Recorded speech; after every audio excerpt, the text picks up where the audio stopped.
Seguindo a nossa aula de povos nativos da América, os Incas. Dentro dos Incas se situa. Os Incas eles estão presentes até hoje na cultura do Peru. São muito fortes, né? Cidade muito visitada também dentro de uma arquitetura, onde eu até coloco para vocês aqui que não tem massa ligando, é tudo pedra de encaixe que forma as construções arquitetônicas daquela época. Então, eu destaquei para vocês, os Incas se situavam no Peru, na região do Vale do Cusco, ok? Separei também, ó, eles tinham um imperador, assim como algumas outras sociedades da região, só que eram vários povos que formavam o Império Inca. Você não tinha uma única unidade, você tinha vários povos sob o comando desse Sapa Inca, que a gente chama o nome dele. Vários povos, então, era um estado centralizado na figura desse imperador e era militarizado, digamos que um dos mais, assim, bem elaborados exércitos daquele momento.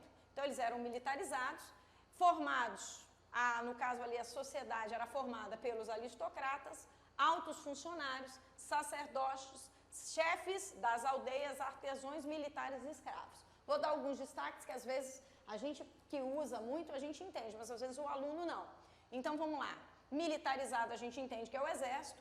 Aristocratas são aquelas pessoas que se diferenciam devido à proporção de terras, né, proximidade ao rei, que tem benefícios diante da sociedade. Altos funcionários, geralmente aqueles ligados ao rei que fazem a administração, a cobrança dos impostos, os chefes militares, sacerdote, aquele que se caracteriza pela presença junto aos deuses, que tinha os conselhos para ser dado, uma figura emblemática ligada, no caso ali, aos deuses. Chefes das aldeias, porque eles não eram formados por vários povos. Então, dentro de cada aldeia, o imperador nomeava, né, alguém, ou geralmente já tinha, e esse chefe estava ligado ao estado Inca. Artesãos, tudo era feito, né, de forma muito artesanal.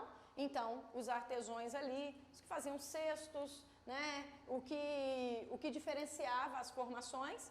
Militares e os escravos formavam então essa sociedade.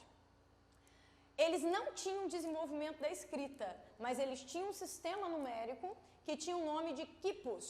E esses quipus, eles eram desenvolvidos através de cordas, tamanhos de cordas ou nós nas cordas, que indicavam centenas, dezenas e milhares. Então, eles tinham toda uma contabilidade dentro desse processo. Quanto que produzia, o que deveria produzir, o que deveria ser armazenado, vendido, cobrado, tudo de forma muito organizada. A economia, como dos outros povos, era agrícola e eles desenvolviam batatas, amendoins, milho, geralmente batata doce. O sistema, dentro dessas cidades, tinha sistema de água potável e esgoto, como era no caso lá da Pérsia Antiga. Então, eles tinham um sistema de água e esgoto, água encanada e esgoto. Lógico, não canos, né, como a gente tem hoje o PVC, mas canos instituídos através das pedras e esse tipo de coisa. A cidade que chama atenção até hoje é a cidade de Machu Picchu, e essa cidade, como eu disse, eles não tinham utilização de nenhum tipo de massa de ligação, mas eram pedras encaixadas. Em toda a Mesoamérica você vai ter esse tipo de técnica, desenvolvendo palácios, pirâmides. Lembrando que as pirâmides aqui da Mesoamérica é um pouco diferente lá das pirâmides do Egito. As pirâmides do Egito, elas eram templos funerários. As pirâmides dos povos da Mesoamérica, não.